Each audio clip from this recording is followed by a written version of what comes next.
Obrigada.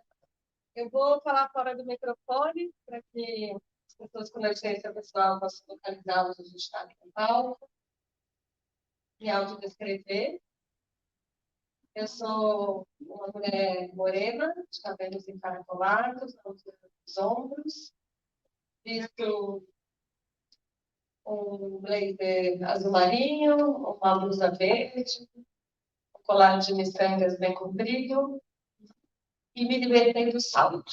Estou de pé. Estou de óculos também, eu sou míope, então tenho 5 graus de miopia. Quando vocês não me verem de óculos, saibam que eu estarei de lente. Se eu não estiver nem de lente nem de óculos, eu não estarei vendo vocês. Bom dia. Prazer estar aqui, gente. Me foi solicitado aqui trazer um pouco do histórico, né? Também, essa mesa é quase uma mesa ponto golpe, a mesa da ciranda. E, na verdade, eu estive no governo e grandes interlocutores eram Aldiza e Igor pela sociedade civil, e hoje a gente troca de lugar, assumem esse tema no governo, e eu estou aqui hoje como sociedade civil, o que é uma grande alegria para mim também retornar para esse lugar. Eu me chamo Laís, eu estive como assessora especial do ministro da Secretaria-Geral da Presidência da República por 5 anos, justamente para conduzir essa missão dentro da Secretaria de fazer as coisas avançarem também por dentro do governo. Acho que deu mais trabalho por dentro fazer as coisas internamente do que me parece, né? Porque internamente a legitimidade da sociedade civil sempre nos fortaleceu, mas internamente tivemos que convencer, a partir de uma outra gramática, que é a gramática da administração pública, o quanto que as organizações da sociedade civil são relevantes, são importantes, e são legítimas e constitucionalmente protegidas para a implementação de políticas públicas, a formulação, monitoramento, avaliação, né? Dentro de todo o ciclo de gestão de políticas públicas, as organizações fazem parte. E o MIROSC é uma execução de políticas públicas na prática, mas também uma formulação, quando a gente também propõe projetos diferentes. Então, a gente passou a formular muito essa defesa de que o MIROSC também é um mecanismo de participação social direta. A participação nos conselhos é super importante, a participação nos fóruns, nas conferências, mas executar a política pública na prática é o mecanismo de participação social mais radical que existe. Né? E foi bem bonito esse processo de construção, né? Fizemos juntos. E um pouco, eu fiz anotações mais de marcos temporais aqui para marco temporal. A gente é contra o marco temporal, mas realmente não foi uma expressão feliz. Mas talvez eu esteja incluída aí do processo político que está colocado no momento. Né? Mas, enfim, datas que marcaram esse processo aqui, só para a gente relembrar, e chegar até o momento de onde começa o novo governo e ocorre essa transição, essa troca de bastão. Né? Não vou me alongar muito na própria história da plataforma, acabou de ser brilhantemente aqui exposta pela Eliana Colenberg. Mas lembrando desse processo das eleições de 2010, o compromisso que foi solicitado ao governo e que foi respondido na carta da Dilma era de criar um grupo de trabalho paritário com participação da sociedade civil. Esse grupo foi feito em 2011 e os resultados desse grupo de trabalho foram levados às discussões internas do governo, foram várias reuniões bilaterais.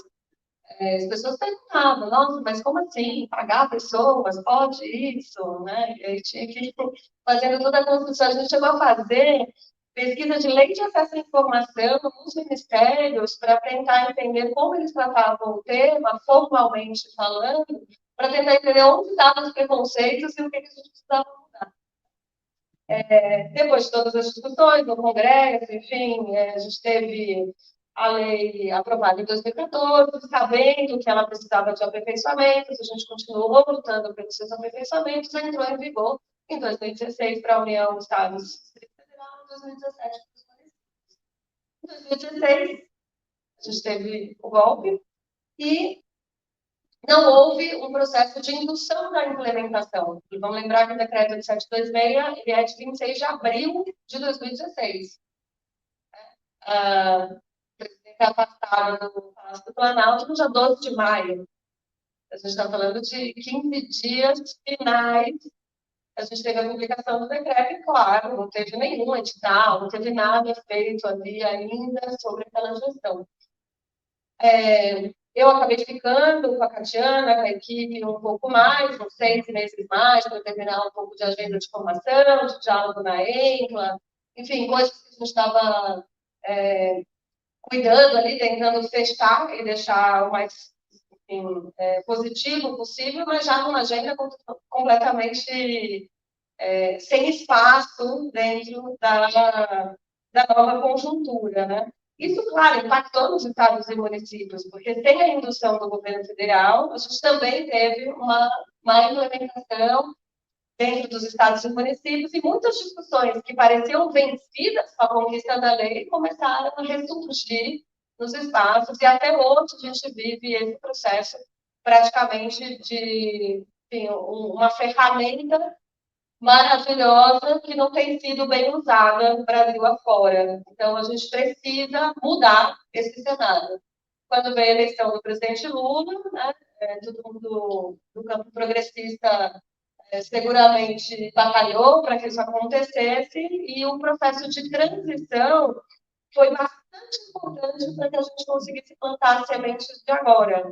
Então, eu participei do grupo de transparência, integridade e controle. Vamos lembrar, a gente tinha lá 30, 31, 32 grupos de trabalho de vários temas. Então, claro, muitas organizações, muitas pessoas estavam envolvidas ali tematicamente, no grupo da criança e adolescente, no grupo de meio ambiente, povos originários, enfim. E o tema das organizações sociedade civil não estava em lugar nenhum, a princípio. Daí fui chamada dentro do grupo de transparência, integridade e controle. Isso também é um elemento para a gente pensar. Segue sendo uma agenda de transparência, integridade e controle.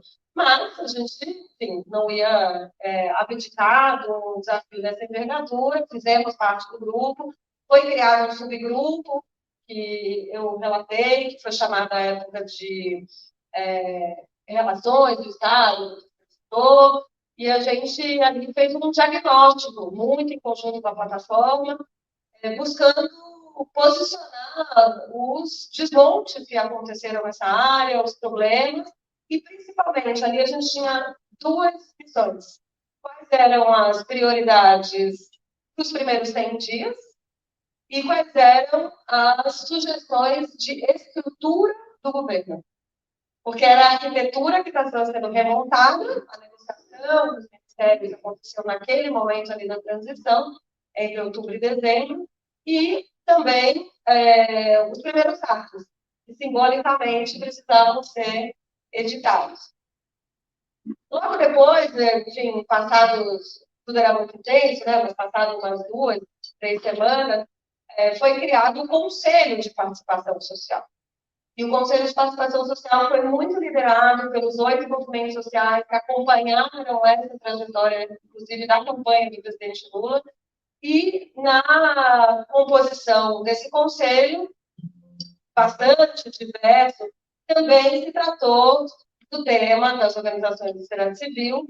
A agenda Mirof também ali foi considerada, e justamente para não ter duplicidade nos dois espaços, houve muita comunicação entre o que estava sendo feito no grupo de transparência, integridade e controle e no grupo de participação.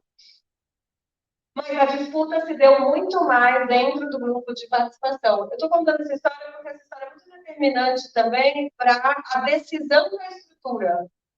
Porque nós fizemos a plataforma e a relatoria que foi apresentada, fizemos a proposta de uma Secretaria Nacional de Organizações do Sociedade Civil. Desenhamos as competências dessa secretaria, desenhamos as competências das diretorias, teria uma diretoria voltada para a implementação do MIROC, mas uma outra voltada para todos os outros diálogos da agenda de sustentabilidade, de financiamento, enfim. Essa proposta, ela tinha, além do suporte, né, ela tinha eco, digamos assim, né, que a gente achava interessante. A gente falava, poxa, se a micro e pequena empresa tem uma secretaria, por que a Secretaria de Sociedade Civil não tem? Agora está sendo falado no Ministério da Micro e Pequenas Empresas do Cooperativismo e as organizações de sociedade civil. Então, é um tema, inclusive, para a gente pautar e relembrar, porque as reformas administrativas acontecem. A Marcela hoje chamou aqui o Igor de secretário, quem sabe no futuro ele seja o futuro secretário nacional de organizações de sociedade civil, enfim, tem que deixar o fortalecimento das organizações. Independentemente disso, os novos governos vão vir, acho que a tese principal é precisamos de uma estrutura dentro do Estado que consiga processar os temas das organizações da sociedade civil e fazer entregas à sociedade, fazer interlocução interna dentro do governo e também falar com essa institucionalidade dentro do sistema de justiça, dos órgãos de controle, do parlamento e etc. Ao final, então, a secretaria... então, a gente pediu mais e ganhou menos, então estamos muito felizes com a diretoria. Se a gente tivesse pedido só uma coordenadoria, a gente ia ter uma coisa menor, mas a estratégia de ter pedido mais também nos deu a possibilidade de ter uma diretoria robusta. Vocês forem ler, e vou depois apresentar, e incentivo que vocês leiam as competências da diretoria, ela é fruto desse mix entre a ideia da secretaria, entre a ideia de todas aquelas competências, então traz a ideia da implementação do BIOT, da Lei 13.019, mas fala da agenda de uma forma mais ampla, falando também dos temas da sustentabilidade, do diálogo com o investimento social privado, e etc. Obrigada. E na prioridade dos 100 dias também, a gente já priorizou, a gente queria já alterar o decreto 8726 de cara para já tirar a vinculação do Confoco ao Ministério do Planejamento, que tinha sido uma decisão que a gente fez porque achava que ele poderia, no golpe, se salvar no Ministério do Planejamento, ele não se salvou em lugar nenhum, ele simplesmente não aconteceu. Então, precisava devolver ele para a Secretaria-Geral e repactuar os ministérios. Como ele é paritário, o aumento de ministérios gera um aumento de cadeiras no conforto. Essa alteração, que estava pautada para ser feita nos primeiros 100 dias, foi feita com algum atraso, mas foi feita com... Agora eu posso criticar, né? Então, meu papel é receber as críticas, então é isso. Mas a gente fica feliz que saiu, essa entrega foi feita, né, essa semana, com a nova composição. O que continuamos achando equivocado é a ideia de fazer um chamamento público para essa primeira composição, porque idealmente já estava pautado desde 2016 que poderia haver uma primeira composição de nomeação pelo ministro para nomear mais rapidamente e a gente mais urgentemente começar os trabalhos do Confoco Nacional. Mas o governo vai se explicar, o edital de chamamento vai sair e estimulamos, né, que todos nós que estamos mais envolvidos com o tema possamos, de alguma forma, participar direto ou indiretamente, porque quando a gente está na plataforma, mesmo não estando lá com assento, a gente também está participando, né, enfim, que a gente olhe para esse movimento, apoie esse movimento e replique esse movimento nos estados e municípios, gente. Só existe 2 conselhos funcionando hoje no Brasil, foi dito aqui, né, já BH e Bahia, justamente pela ausência de uma referência nacional. Então, a gente precisa que essa referência nacional inspire. Agora temos no Acre também, mas acabou de ser instalado, né? Ainda não está na nossa narrativa de funcionamento, mas enfim. São desafios bons, porque a conjuntura mudou, né? A maré mudou, mas não é uma maré mansa. Nunca foi, não será. A gente tem tempestade no meio do caminho, a gente tem reveses, e a gente só vai conseguir fazer essa agenda realmente avançar, virar a chave do controle de resultados e fazer um estancamento da criminalização burocrática que está colocada se a gente seguir lutando todo mundo junto o tempo todo, de forma alinhada e combativa. Obrigada.